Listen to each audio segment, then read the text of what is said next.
Speaker, you mentioned the governor in his inauguration speech indicating the tax increases not an option to balance the budget. How can the budget be balanced without additional revenues? Well, as I suggested earlier, we're going to go out here, and I've been asking a lot of businesses and representatives from the businesses to tell us those issues that are hampering the regulations and such. Again, if you can go in and you can find certain regulations, there's no silver bullet for regulation. You can't just say, here's a bill, dereg, and it's done. It's piecemeal. So a lot of businesses have different regulations that hamper them. If they can come to us, you guys have a lot of our legislators out there. If you talk to them at the table, or even your own, go to them and let them know what is hampering you. Because chances are, if it's hurting you, it's hurting some other business out there. If we can take care of those, especially in this year coming up, I think we're going to be able to grow ourselves out as the governor had discussed that. Is it a quick growth? Is it a slow growth? You know, I don't have a crystal ball on all that, but you know, it'll just depend on how we get the businesses to come in and give us the restructure they need, I think, and then we'll see how it grows. Senator, how do we grow out of this, and how do we get those additional revenues coming in if, and it sounds like there won't be a push for additional taxes?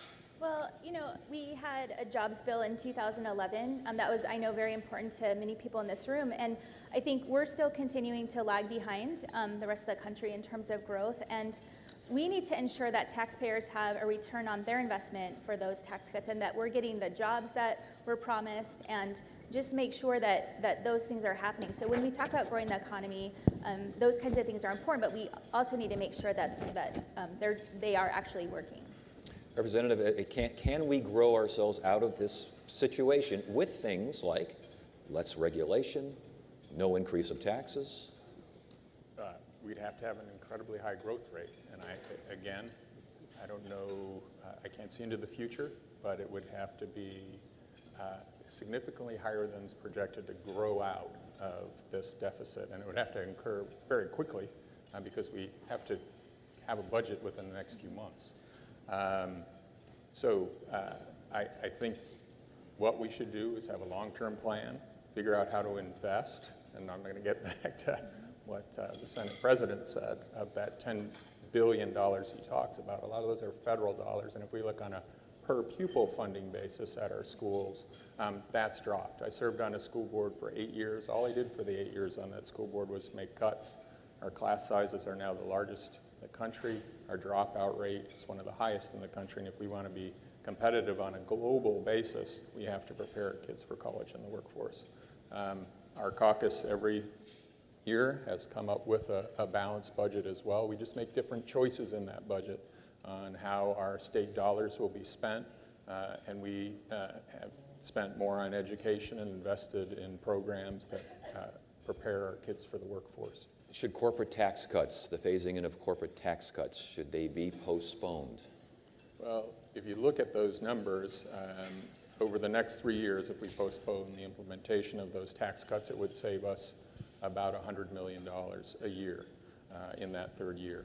So I think everything should be on the table. We have to see that we're getting a return on the investment for those tax cuts. Our unemployment rate, we have some of those tax cuts in place. Our unemployment rate is still a full percentage point higher than the national average. So I would argue that everything should be looked at, everything should be on the table, and we should work with the governor's office and our colleagues in a bipartisan way to find a solution to this problem. President Biggs, for those who say that the corporate tax cut should be postponed for at least a short while, you say? I say no. I mean, look, when I hear that it will cost us $100 million a year, and then there's a qualifying statement made in the third year, that would be a real static model.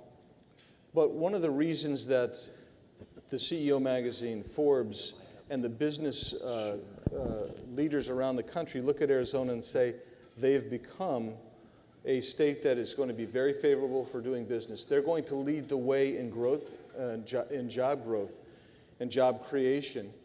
It is because of one of the reasons is because of the tax packages we've put into place. And what those do, those are dynamic. They are not static. They produce results. If you take an economist's point of view, virtually everything is done by incentives or disincentives.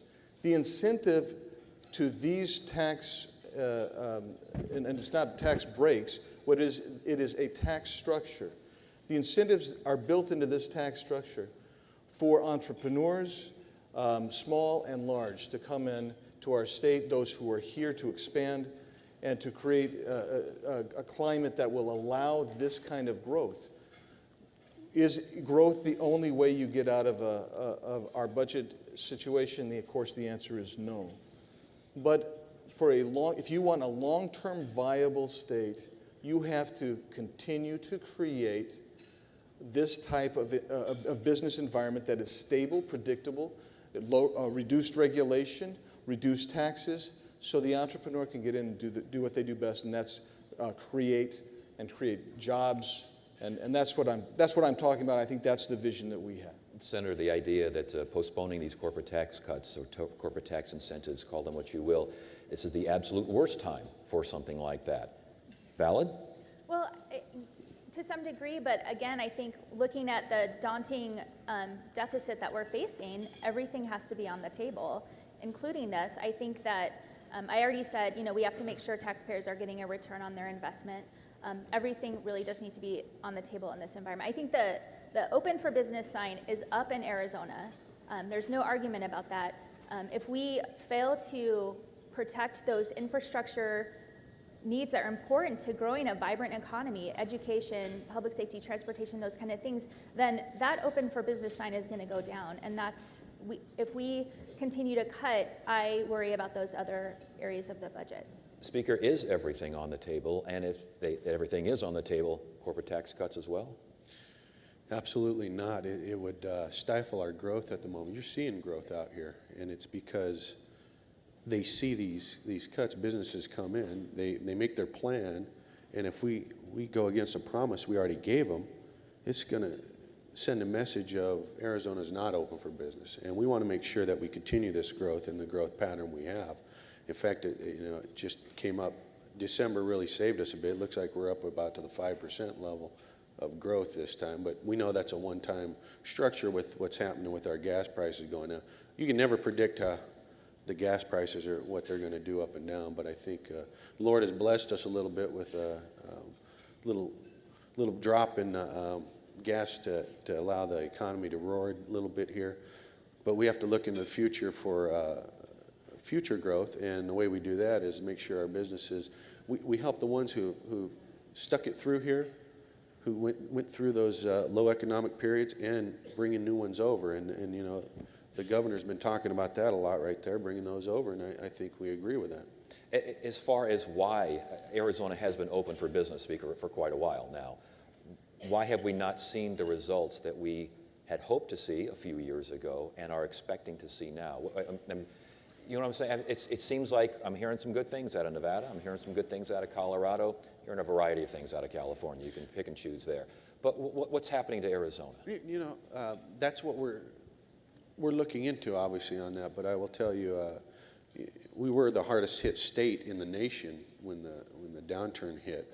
22% of our budget was in the red, and we had to cut out a lot of that. But the reason why is we were a construction state, and we have a lot of construction business here. We know construction leads Arizona, and we want to help them get back into that nature. But until the construction actually comes back, it's going to be down a little bit. But in the construction field, when workers left that, we don't have that reconstruction going on at the moment. So you're not seeing us get back exactly on track and where we were before.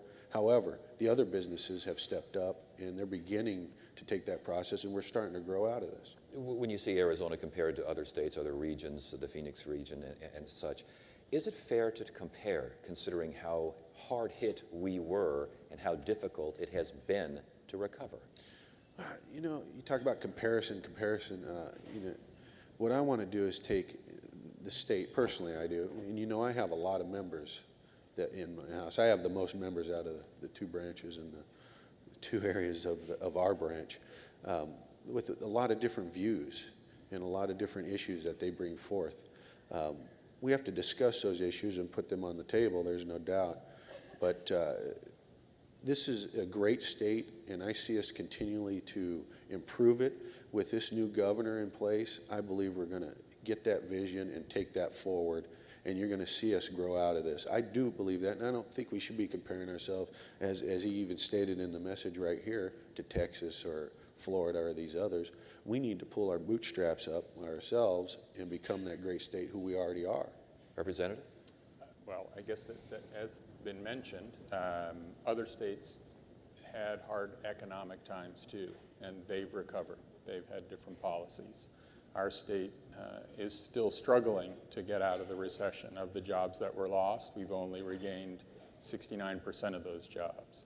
Our unemployment rate, as I mentioned, is a full percentage point higher than the national average, and our median income for our middle-class Arizonans is still below where it was in 2008. So the middle class isn't feeling recovery. So challenging times. I'm hopeful. I mean, I love Arizona. I feel that there's opportunity there, but we need to have a balanced approach to building our infrastructure, both from, our highways and our roads to technology infrastructure, investing in our universities. I know the investing word you don't like, but I'm going to continue to use it, and in our kids and our workforce. So it has to be a balanced approach, and we develop a budget. We should be doing that. President, you want in on this? Well, I would just say that I've heard some interesting statistics that don't coincide with statistics that I've looked at. We lost about 365,000 jobs, somewhere in that neighborhood. We've restored and recovered over 300,000 jobs. So we're not 100%. When we begin talking about comparison, how do you compare Arizona with Texas, which is a state that's roughly 5 times as large as Arizona, or California, which is about 6.5 times as large as Arizona. When you compare us to the region, we've had a very favorable restoration of many of our jobs. Our economy has moved. But the odd thing about it is Arizona has typically lagged nationally when we've had recovery, number one. Number two, what has typically driven Arizona's economic recovery through a normal business cycle has been the recovery of the housing industry. And we haven't seen either one of those two this time. It's been interesting to see what that is. We work on what's the fundamentals of that. Well, one of the things that happens is California, they suffered at the same time, and a lot of folks did not keep moving from California.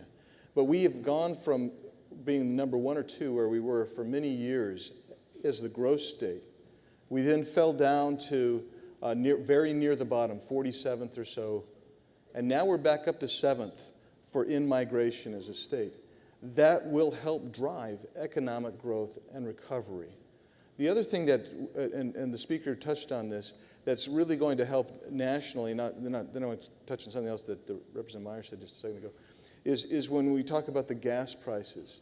That drop in gas prices that's been effectuated at the pump, that also stimulates the economy for Arizona. If you were a gas-producing state, you'd be a little bit less congenial to that type of economic response. But for us, that is beneficial to our state, and that should translate as we go forward. It depends on how long the gas prices stay low. That should translate to some economic growth as well. The other thing is when we talk about what are the wages of middle-class Arizonans and why have they remained flat? Because nationally, we are not dissimilar from the entire nation, which is seen actually for about an 8 to 9 year period, a fairly flat wage average. We haven't seen that kind of increase if you look at some of the economic data. And so I wouldn't say that that's a good thing. It's not a good thing. We want to see wage increases, but we are, in that instance, we are not dissimilar from certainly many other regions of the country.